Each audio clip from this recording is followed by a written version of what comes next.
Миний бодлоор яг одоо дэлхийд дээр байгаа хамгийн сонирхолтой гар утас гэвэл одоо Nothing Phone байна. Тэгээд энэ жилийн үед бол ямар ч байсан Nothing Phone 3A, 3A Pro гэд хоёр бол загвар бол танилцууллаа. Хямдхан загварынх нь одоо хувилбарууд гэсэн үг. Тэгээд жил болгон утсаа бол ингээд энэ компани гаргаж байнга гэж одоо апдейт хийж гаргахтай гол зорилго нь биш. Яг цаг нь болсон үедээ яг дараачихын загвар бол ингэж бол гаргадаг бололоо онцлогтой. Тэгээд Nothing утасны хамгийн гол онцлог нь шууд танигдах байдал гэж бол хэлдэг. Хичнээн холоос ч хүн харсан шууд өө энэ чинь Nothing-ний одоо утас вэ штэ гэж одоо таних нь одоо хамгийн чухал байдаг. Тийм учраас одоо маш өвөрмөц загвартай одоо харагддаг байдал нь одоо ард талаасаа бол маш одоо онцлог байдаг.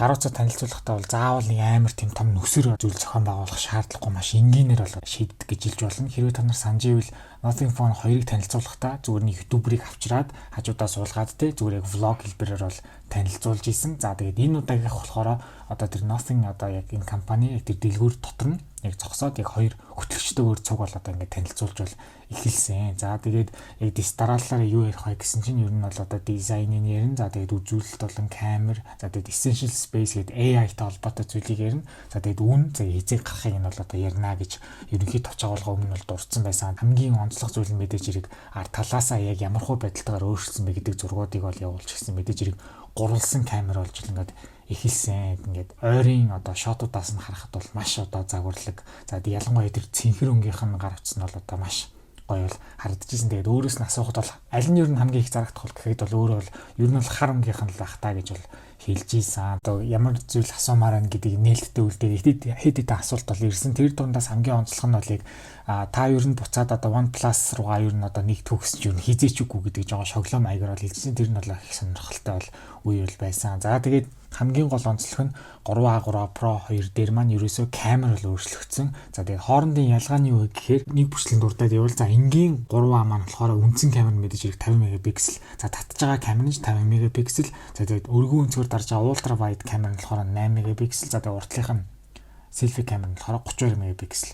За тэнгууд 3A Pro нь болохоор яг ганцхан өөр юм нь болохоор селфи камер нь л 50 мегапикселээр болоод илүү юм байна. Уламжлалт аргаар дардаг юм одоо тэр доторх линзний бүтэц бол байдаг. Тэрэн дээрээсээ нэмээд periscope камер буюу татаж авах тал дээр илүү одоо мундаг гэсэн үг. Periscope камер бол одоо жишээ нь яг одоо байгаа хамгийн үнэтэй iPhone 16 Pro Max дээр ч энэхүү periscope технологи бол орж ирээгүй байгаа. Гэтэл одоо Nothing компанид энэхүү 3A Pro загвар дээр одоо энэхүү periscope камерыг оруулж ирж байгаа нь их онцлогтой болж байна. Тэгээд Apple-аас төрүүлээд periscope камерыг оруулж ирж байгаа нь маш одоо бас сонирхолтой санагд. Хүчин чадал чипний үед мэдээж хэрэг Snapdragon чип бол ингээд орж ирж байгаа маань. Тэгээд Snapdragon 7S Gen 3 гэдэг чип маань бол одоо ингээд орж ирж байгаа юм байна. 8 core-той 2.5 GHz хүртэл үзүүлэлтийг гаргана. За тэгээд RAM-ны хувьд бол энгийн дээр нь одоо 8 GB, за тэгээд Pro загвар дээр нь болохоор 12 GB гэж байгаа. Тэнгүү тэрэн дээр нэмэлтээр booster гэж одоо тавьж байгаа маань. Тэр нь болохоор booster нь 8 GB одоо виртуалаар тавиад RAM-ыг 20 GB хүртэл одоо дэмжих тийм одоо зүйл бол байгаа маань. Тэр нь маш гоё санагдсан. За тэгээд 23 оны тэр phone 2A-тай харьцуулахад бол CPU-гийн хувьд бол 33% сайжирсан байна. График үзүүлэлтийн хувьд болохоор 11% сайжирсан гэдгийг нь хэлж байна. AI үйлдэлийн хувьд болохоор бүр 92%-аар бол сайжирсан байна. eSIM-ний талаар бол ярьж эхэлсэн. За Японд бол зөвхөн одоо 3A-гийн eSIM-тэй хувилбар бол одоо худалдаж авах боломжтой байна. За тэгээд 3A Pro болохоор одоо дэлхийн одоо аль ч улсын оронд одоо ямар ч үсэн eSIM-тэй хувилбарыг нь бол худалдаж авах боломжтой байна. Тэгээд энэтхгийг тооцоолох гэсэн байна. Тэгэхээр бол ерөөсөө энэтхэгт ер нь бол SIM-тэй хувилбар нь бас ингээд зарагдана гэдгийг нь бол ойлгож болно. eSIM-тэй нь болохоор яг энэ орнуудад гэж бол тухайлан зааж өгч ийсэн. Камерны тал дээр бол илүү дэлгэрэнгүй ярьж эхэлсэн. Ер нь бол одоо Nothing компанийн хувьд энэ жилийн одоо 3A загварууд дээр камерны хөгжүүлэлтийн багийг одоо илүү сайжруулад одоо камерын илүү ач холбогдол өгсөн. Тэгээд гол санаа нь болохоор юу юм бэлээ? Ер нь амар олон камер тавихтаа биш, ер нь цөөхөн чанартай камер тавихыг одоо гол философи болгож одоо явсан гэж байгаа. Тэгээд ямар ч гэсэн энэ утгаараа Nothing Phone энэ жилээс бол одоо камер нь бол одоо өмнөхөөс харьцуулахад хамаагүй сайжирсан гэдгийг бол хэлж ийсэн. Энгийн 3A загвар дээр 2x хүртэл одоо оптикл татаад, за тэгээд 3A Pro дээр болохоор 3x хүртэл татаад зэн дээрх энэ фильтрүүд нь бас их сонирхолтой бол харагдуулж ийсэн. Өөрөө яг бас демо хэлбэрээр давхар бол хажуу талдаа бол харуулж исэн. Тэгээ яалтчгүй одоо хамгийн гол одоо танигдах зүйл маань бол энэхүү гар утасны арт тал нь байгаа. Тэр арт талд нь жижигэн нэг тийм чийдэн гэх юм уу, гэрэл гэх юм уу, энэ зүйл бол мэдээж хэрэг Nothing гар утасны хамгийн танигдах ганц одоо гоё зүйл нэдэг. Тэгээд энэ л одоо хамгийн гоё байдаг. Тэрийг нь ойрын шотуудаас бол ингээд харуулж исэн. За тэгээд дэлгэцний хувьд юу болж байна гэхээр аль аль мэдээж хэрэг адилхан хэмжээтэй утас. Дэлгэцнийх нь хэмжээ нь 677 инчний AMOLED дэлгэцтэй байна. За тэгээд дээдлийнх нь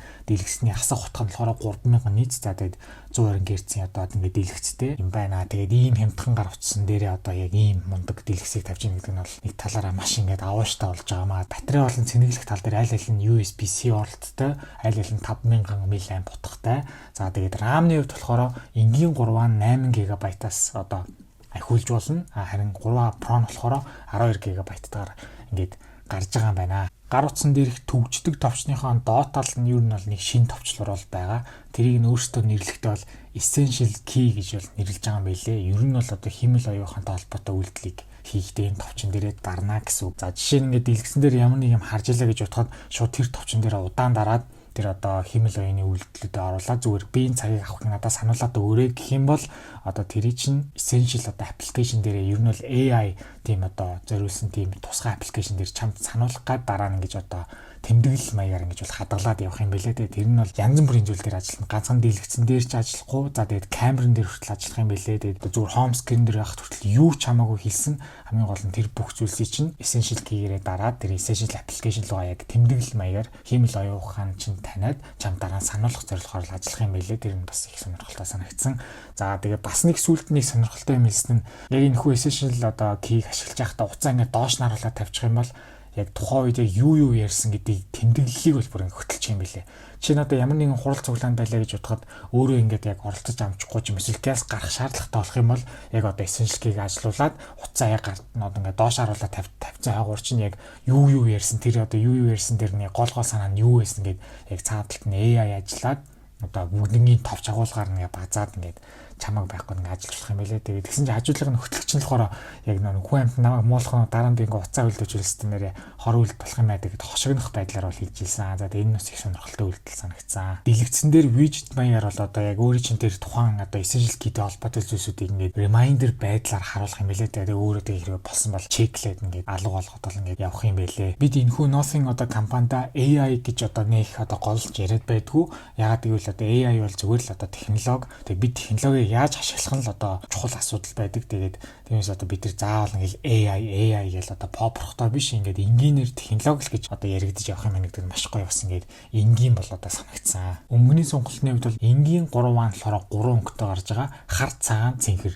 За тэнгуут 3 Pro нь болохоор хар саарл гэдэг бол өнгөтэй бол гарч байгаа маань. За тэгээд хамгийн чухал нь үнийн хувьд яаж байгаа вэ гэхээр Nothing Phone 3A нь болохоор $379 гарч байгаа бол 3A Pro $459 гарч байгаа маань. Тэгээд аль одоо бас хаанаас судалдаж авахаас шалтгаалаад бас үнэ нь бол хэл бэлдэлж бол болох юм байлээ. Гэхдээ ямар ч үнцэн нь бол ямар ч саяныхаар дурснаар л явна. За тэгээд худалдаанд бол одоо 3 сарын 11-ээс гарнаа гэж байгаа маань. Тэгээд яг энэ мөчт бол амар хямдхан хэлэнгүүд хажуудлынх нь одоо эрэгтэй хөтлөгч маш бол хэлсэн л дээ. Ийм хямдхан зархаарч одоо та нар чаада ашиг олж байгаа мó гэд. Тэгэхэд бол одоо CEO нь болохоор бид нар яг одоо ашиг бол олохгүй байгаа. Бидний гол зорилго яг одоо юу байгаа вэ гэхээр хэрэглэгчийн тоог өсгөх.